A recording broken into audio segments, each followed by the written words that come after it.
Turn off your lights. Make sure your doors and windows are locked.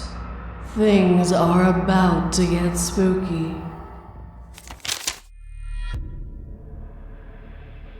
I think I was followed in Oklahoma City by Posmas.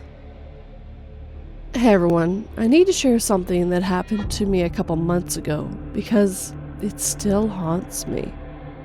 I live in Oklahoma City, renting a small apartment. It's a quiet neighborhood, mostly old folks and a few families. But things started to feel off not long after I moved in. I came here after a rough breakup, hoping for a fresh start, but instead I've been on edge.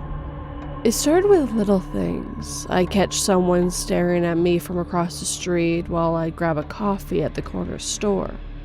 Or I hear a car idling outside my building late at night, and when I look out, it be gone. One night I couldn't sleep.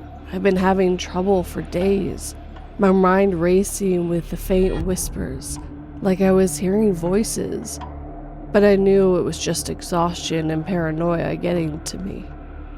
Around 1 a.m., I decided to get some air, so I threw on a jacket and started walking down West Memorial Road towards Lake Overholser, about a 20-minute walk from my place. The streets were empty, the air cold and damp, and the street lights kept flickering as I passed under them, casting long shadows on the pavement. Every few steps, I swore I heard footsteps behind me. Soft and deliberate, like someone was keeping pace with me. I turned around, my heart pounding, but there was nothing there, just the wind rustling some leaves. I kept walking faster now, trying to shake the feeling that I wasn't alone. When I got to the dam where the bridge crosses the lake, I stopped to catch my breath, the water lapping quietly against the shore. That's when I saw him. A tall, thin man standing by the water, just watching me. The moonlight barely lit the area, but I could see his outline. His head tilted slightly, like he'd been waiting for me. I'd been noticing for weeks that someone was following me, cars creeping by too slow, shapes and windows across the street, always just out of sight. My chest tightened and I grabbed a rock from the ground, my hand shaking as I threw it towards him. I heard a faint splash and he moved like he was stepping closer. I didn't wait to see what he'd do. I bolted towards the trees along the shore, my sneakers slipping on the wet grass. I tripped in the dark, went down hard, and nearly cracked my skull on a root. I lay there in the mud, heart pounding, thinking he'd find me. But after a few minutes of silence, I pulled myself up and ran back to my place, covered in dirt, my eyes bloodshot from the lack of sleep. I'm still shaken up thinking about that night. I'm sitting here now, looking out my window. My neighbor is mowing his lawn, but I can't shake the feeling he's watching me too. He glanced at my window earlier, and I swear he smirked like he knew something. I keep telling myself I'm fine, that it was just some creep, but I don't know what to think anymore. I hadn't gone back to the lake since, and I don't plan to. Let's not meet whoever you were.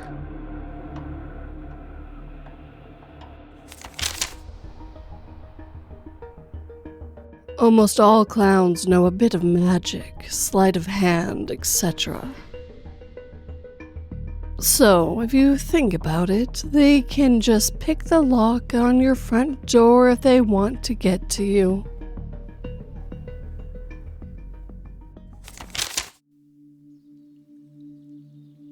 The first time I was ever followed home by Altruistic Pepper 736.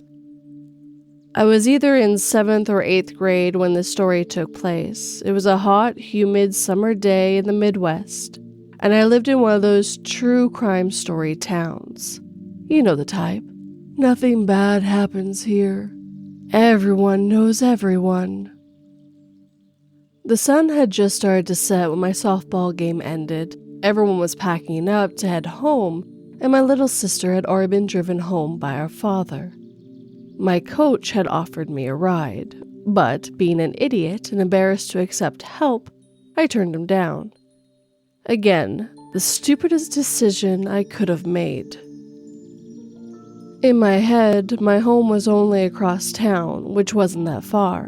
Besides, I had my bike, and I was already on thin ice when it came to leaving at other people's houses. So, once most people had left, I packed up my gear and began riding home. About 2 blocks in and around a corner, I noticed a beat-up car just behind me. At first, I didn't think much of it, small town and all. It wasn't like they were barreling towards me, and after another block, they were still following closely, and something told me I should take a second look. When I glanced back, alarm bells started ringing. In the car behind me was 2 college-aged guys I didn't recognize. When I say this town was tiny, I mean it. Our population was only 500, and I was pretty sure I hadn't seen these guys at least once. Plus, the nearest college was about a 40-minute drive away. But in an attempt to be friendly, I forced a smile as I looked at them. Neither of them smiled back. They didn't even look annoyed at me being in front of them. No, they were just staring at me, dead-eyed, as if they were fixated. At the time, I was a big fan of true crime, and I heard once that if you think someone is following you, you can try circling the block. If they're still there, chances are they're following you. I didn't have a phone back then, so I couldn't call anyone. Circling the block to calm my nerves seemed like the best option. I tried to rationalize it in my head. They're just trying to go home, Star. You're just paranoid, that's all. So I decided to circle the block. I started by taking 2 left turns, maintaining a steady pace and not looking back. My reasoning was that if they didn't know I knew they were following me, they might not do anything. But even as I did this, I could feel my body shaking, my mind racing for anyone nearby whose house I could go to. Someone who might actually answer the door. They kept pace behind me, never speeding up to get ahead of me, never honking or trying to push me out of the way. But as we rounded the 3rd corner, panic really started to sink in. I threw subtly out the window and started pedaling as fast as I could, trying to make a full circle. As soon as I sped up, they did too. I had spotted a house I recognized, but the chance of someone being home and answering, slim to none. It was a block away, and to this day, I've never pedaled faster in my life. As soon as I reached the yard, I practically jumped off my bike, leaving it in the grass. I glanced back at them one last time, and just as I feared, they had stopped at the same spot where I left my bike. Both of them were staring at me, waiting. I chose the slide door instead of the front, hoping it'd be less obvious, but they could still see me. In the last moment of panic, I decided knocking wasn't a good idea. They realized this wasn't my house and someone might not be home.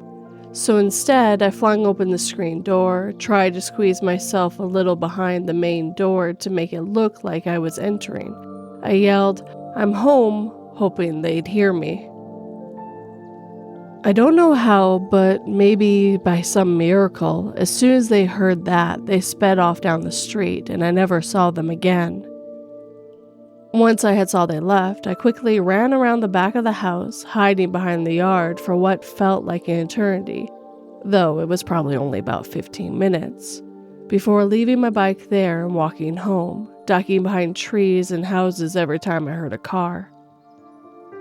I made it home safe. I didn't cry, though my heart was pounding 1,000 times per minute.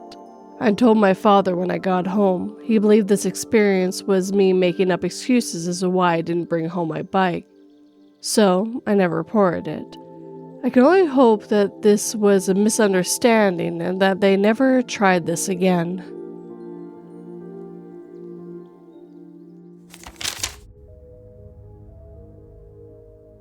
My 6 brothers and I were enslaved in our own home, forced to obey the commands of a woman who broke into our house and stole our free will through mind control.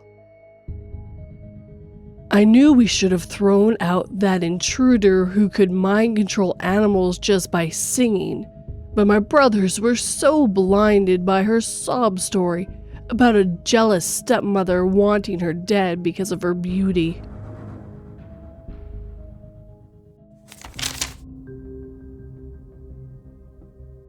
Maintenance Man by Gloom Passenger 488.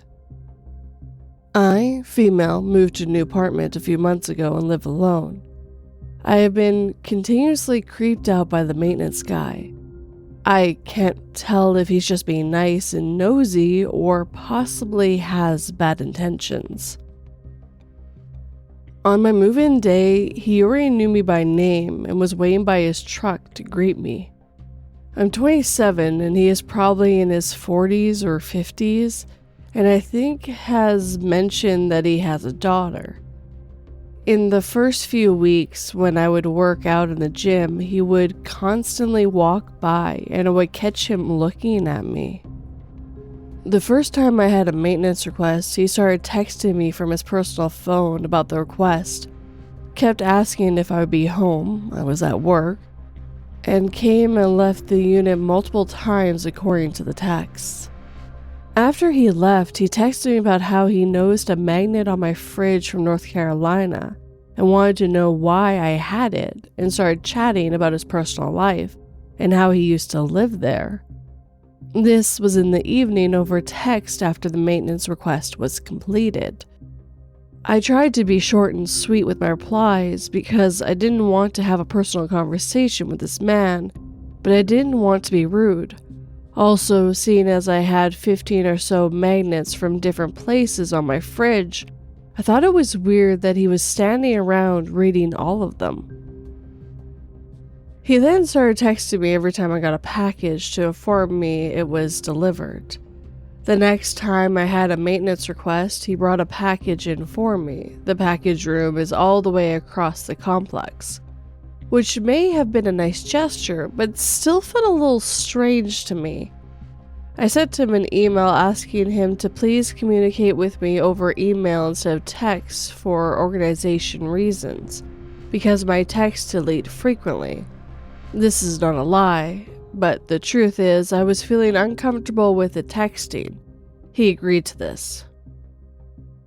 Last night I submitted a new request about my HVAC, and he sent me a message in the portal that he would be coming by in the afternoon. Again, I was at work. I didn't see an update posted about what he found or fixed online. When I got home from work, I see a note on my counter. It is handwritten to say he is not ignoring me, but he was advised by the office to not have direct written communication with the occupants. I would like to give the benefit of the doubt, but I expect the note to be an update about the maintenance request, and now I'm wondering why the office advised him not to talk to residents. Maybe someone else was uncomfortable with the text communication and told them? Also, the fact that he knew he is not supposed to communicate with me and chose to leave me a note anyways does not sit right with me.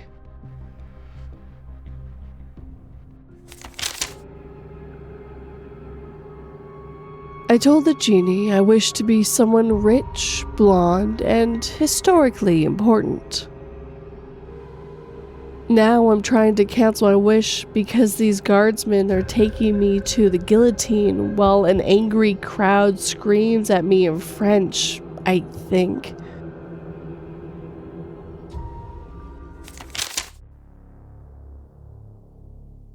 Not necessarily a glitch, but really fucking weird / unexplainable. By probinebriated. I work in a group home, and during the day, my clients go to a day program, so I'm home alone. This was about a month or more ago, and I have not stopped thinking about it. I was working alone, sitting on the front porch, listening to voice memos my friends had sent me. As I was listening, I was kind of looking around outside. It was a pretty day out.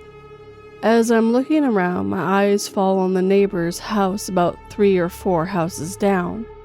Now, it's probably good to note I'm supposed to wear glasses, but I can see that far away. My sight's not terrible, but that might hinder what people think of this. At that house, there was a woman standing on the porch who I'd never seen before, and I've worked here for almost a year. Again, my eyesight isn't terrible, but it's not great. So I couldn't tell if she was looking at me or the road, but she was staring somewhere, waving. I looked to the road to see if she was expecting company or something. The road's empty. It's a big, long, black road you can see if a car is coming from a ways away. It was empty. I looked back at her after checking the road both ways. At this point, even through my bad vision, I can tell she is now 100% facing my direction, now waving wildly at me. But the most eerie part was her face. She was grinning ear to ear at me, smiling so big I can tell how hard she was smiling 3 to 4 houses down. It felt like I was in that stupid fucking Smile movie. I immediately was weirded out and started looking all around me to see if maybe there was someone else out here, maybe someone walking towards me. I'm alone outside. There's no one else there but me and her. She is staring directly at me, waving so wildly almost her entire body is moving with her arm, grinning ear to ear. I continue watching her for maybe 5 to 7 seconds, unsure what to do. It was so strange and was happening so fast I didn't know what was going on. I did a very confused, tiny wave back to her, as I'm the only possible person she could be looking at, smiling and waving. As soon as my hand fell from my tiny wave, she at the same time stopped smiling, stopped waving, and looked a mix between confused and pissed. She stared at me for a good 10 seconds like that, no longer smiling, no longer waving, but staring at me. I was seriously weirded out by now, so I kept eye contact, unsure what her next move would be. After staring at me like that, she just turned and went back into her house. Immediately, my mind is trying to make sense of what just happened in under a minute. I thought maybe it was a domestic situation and she was trying to flag down help without notifying whoever's inside. Maybe she's severely mentally ill / hallucinating. Maybe she's on drugs. To this day, I have no idea what that situation was, what she was doing, or what she was trying to do. I still work at the same place and have never seen her in general or at that house again. Never saw her before that, haven't seen her after. I was so spooked I called my supervisor. She said, "Was it the big Hispanic lady?" I said no. It was a skinny little white lady. She said, I'm not sure who that is, but probably just drugs, and she didn't really care. I guess I shouldn't either, but it was by far top 3 weirdest things I've ever experienced, and my friends tell me to watch out, or I'll be in the next Smile movie. Still haven't seen her since though, so hopefully I'm good, and it was just a weird one-off thing. Super unsettling though. Quick side note for me, 242. OP was unsure when they posted this in Glitch in the Matrix, so I completely agree, it's not a glitch in the Matrix, so I moved it to a different video. I hope you guys agree.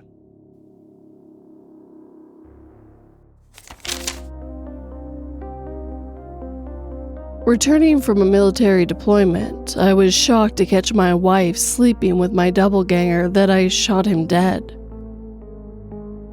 But not as shocked as when my sobbing wife later revealed they were celebrating my first successful time travel jump the scientists will have me do to prove that future is unalterable.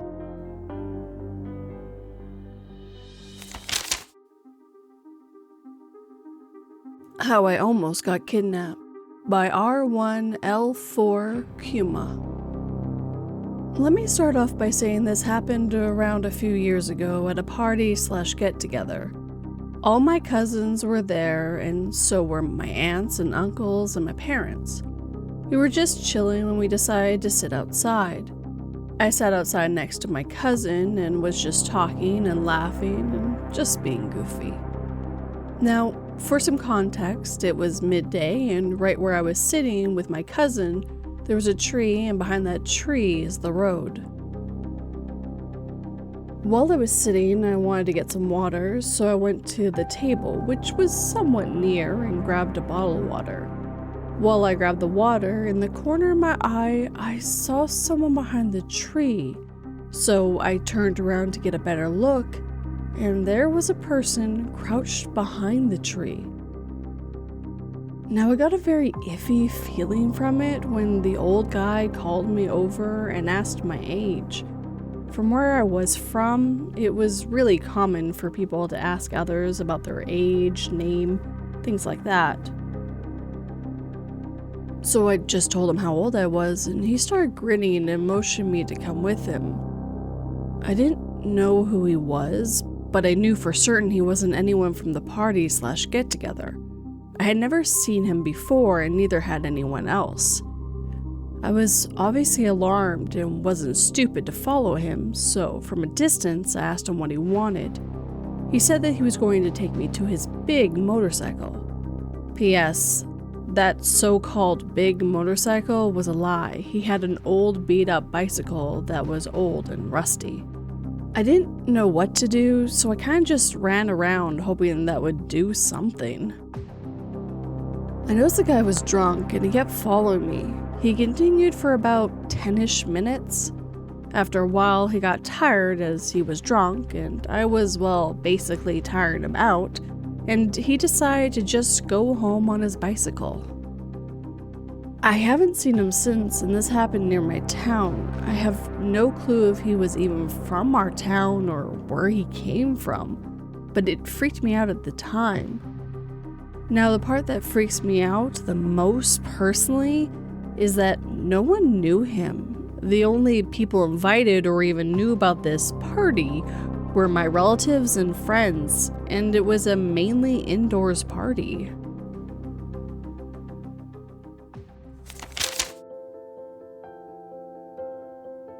I slept over my boyfriend's apartment for the first time tonight. I must have forgotten to mention the fact that I sleepwalk, and he clearly forgot to tell me he leaves the balcony door open at night, because I woke up falling.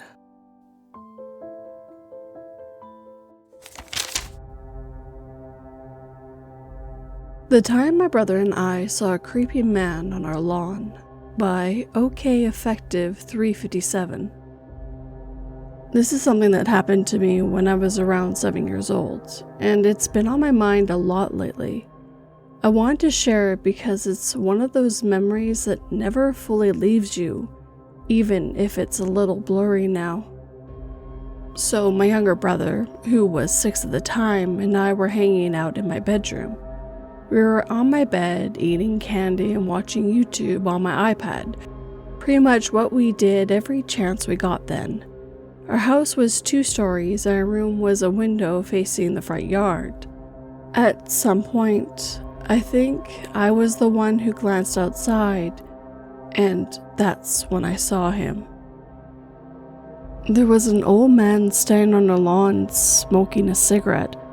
I don't remember what he was wearing, but I can still picture him standing near the porch. The thing is, I can only see him from the side. I never fully saw his face. Now, here's the part that really shook me. I knew for a fact our front door wasn't locked. My siblings and I were supposed to lock the door when we got home from school, but We almost never did because we lived in a safe neighborhood and nothing bad ever happened. So it doesn't seem like a big deal until it suddenly was. My brother and I freaked out and immediately ran down the hall to our older brother's room. He was probably around 14 or 15 at the time, completely absorbed in his Xbox. We burst in, screamed, and desperate for him to help, and told him what we saw. And you know what he did? Absolutely nothing. I remember him seeming confused at first, and then he shrugged it off and told us it was probably one of our dad's friends, which, thinking back, made zero sense. I don't remember if I brought it up to my dad, but I'm pretty sure it wasn't one of his friends. If it was, he would have reassured me back then, and I feel like I wouldn't still be this unsettled about it. My older brother didn't lock the door, didn't check to see if the guy was still there, and definitely didn't grab anything for protection. He just wanted to get back to his game. He reassured us in the laziest way possible, then kicked us out of his room. And because we were little kids, we trusted him. We tried to convince ourselves that everything was fine. We didn't look out the window again. Honestly, we were too scared. We ended up hiding under the covers in my room and pretending like it never happened. We just went back to watching YouTube. Nothing bad happened that day, no break-ins, no scary aftermath, but to this day, I wonder who that man was and why he was there. Part of me wishes I could go back and demand a real answer from my older brother, but at this point, I doubt he even remembers it. So, yeah, that's the story. Moral of it all? Maybe just lock your doors. Safe neighborhood or not, you never know who might show up on your lawn. And to the man, whoever you were, let's not meet.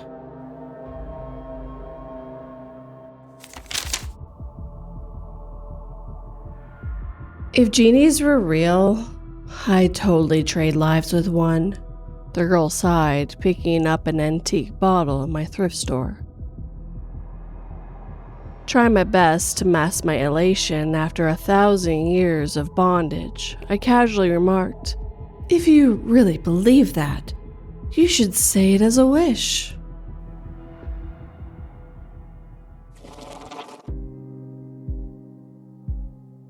And with that, our time together is coming to an end. If you have a story you'd like me to narrate, you can send it to me 3 different ways, either through my subreddit, my email, or my website. All the links are down below for easy access. And of course, I'd like to thank everyone who let me read their stories this evening.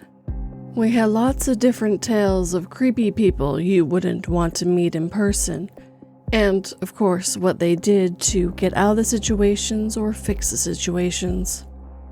I've said many times on this channel to always trust your gut, do whatever you need to get out of the situation, and never let them take you to a second location. But a great advice on this one is to make a circle if you think you're being followed, because no one else is going to make 4 right turns or left turns, unless they're following you. If you realize you're being followed and are able to, get to a nearest police station, or just somewhere that isn't your home, somewhere public. It can really help save you. I'm just so happy everyone got out of those really odd and creepy situations. And you might be able to tell with this outro and at least one of these stories, I got a new mic. My old one finally bit the dust, and it only really lasted about 6 months, but it was fairly inexpensive. I upgraded to something that should not quit anytime soon and be a lot better experience for listening and recording. So, I hope you enjoyed the new mic as well as these stories. If you did enjoy these stories, hit that like button and make sure it feels it.